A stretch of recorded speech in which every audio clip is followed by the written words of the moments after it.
नमस्कार मु अंकिता महांत कलिंग टीवी रो रिपोर्टर दीदी कार्यक्रम आपण मानू समस्त को स्वागत अभिनंदन ज्ञापन करुछि। मते गोटे दिन पाई रिपोर्टर दीदी हिसाब रे सुजोग मिली थिबारु मु निजकु धन्य माने करुछि एवं कलिंग टीवी को प्रथमे धन्यवाद जणाउछि। प्राय 62 वर्षरु ऊर्ध्व एही जोशीपुर ग्राम रे बाहुडा रथ यात्रा पालन करी आसु अछंती। आसंतु देखिबा एठारे जगन महाप्रभु जगन्नाथंकर किपरि पूजा करा जाउछि। आसंतु देखिबा।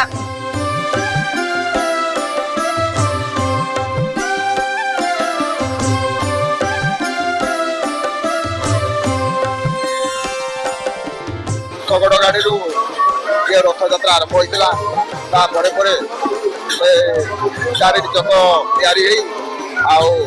32 खंड काठ जुड़ा रथ पुणी आगक आगे अग्रसर हो चलला आती रथ रही चली समस्त भक्त मैंने आसी रुंग हुए रथ यात्रा केमी सुरुखुरु हो पार प्राय 60 वर्ष हम रथ चली पूर्व एत ये नाला बर्तमान जो आधुनिक ढांचार युवपीढ़ी आम जोशीपुर ग्रामवासी सब आगे नौकरी रथ यात्रा को खूब आग्रह सहकार समस्ते आम बहुत खुशी महिला मैंने आगुरी सेमती किसी महिला मैंने टाणु ना बर्तमान आमर जो महिला मैंने आसती 2-4 वर्ष है आमर महिला मैंने आगे जाती। महाउत्सव रथ बाहुड़ा यात्रा बहुत भक्त आसिक बड़दाण्ड ये जोशीपुर बड़दाण्ड धन्य होती आज समस्त भक्तबृंद शांति श्रृंखला रक्षा कर रथटी को टाणी आम कमिटी तरफ बहुत बहुत से भक्त मान को धन्यवाद एवं मुझे जय जगन्नाथ कहीकि मो वक्तव्य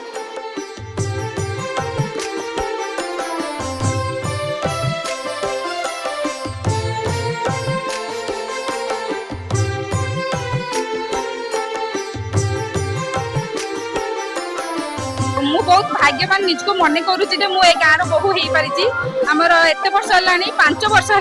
तो 5 वर्ष है आम रथ चली आपर्यंत मैंने बहु से पर्यंत माने आम रथ चली आमु समस्त को अनुरोध करुच्ची जमी आम 5 वर्ष है मुझे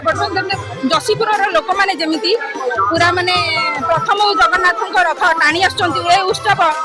वर्ष सारा कौन सबुदिन रहू भक्त मान बहुत संख्यार जनसमागम होता केवल से बहदा ब्लॉक लोक नुहति मयूरभंज जिले में अन्य ब्लॉक रु लोक मैंने बहु संख्यार आसी एवं भक्त मान जनगहली देखी मु बहुत आनंदित हली एवं रथ टाणिली। आम जोशीपुर ग्राम में दीर्घ 62 वर्ष ऊर्ध्व है रथ यात्रा प्रभु जगन्नाथ रथ यात्रा उत्सव आम बापा मान पूर्व आम जन्म नहीं पूर्व आम रथ यात्रा चलती प्रभुंर बहुत महिमा जो कार्य अच्छी जहाँ को कहले प्रशंसी हम कि आम जो जहाँ मन प्रभु को सब प्रभु आम कथा डाकती।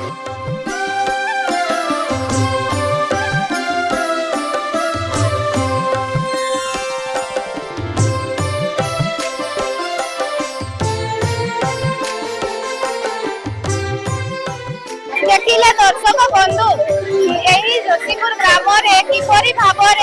रथ यात्रा को पालन करा जाउछि शंख हुलहुली नाद सहित किपरि एठारे बहुत सुंदर भाव रथ यात्रा आयोजन करा जाइछि। मु रायरंगपुर रो एसके सादाम को सहित अंकिता महांत कलिंग टीवी।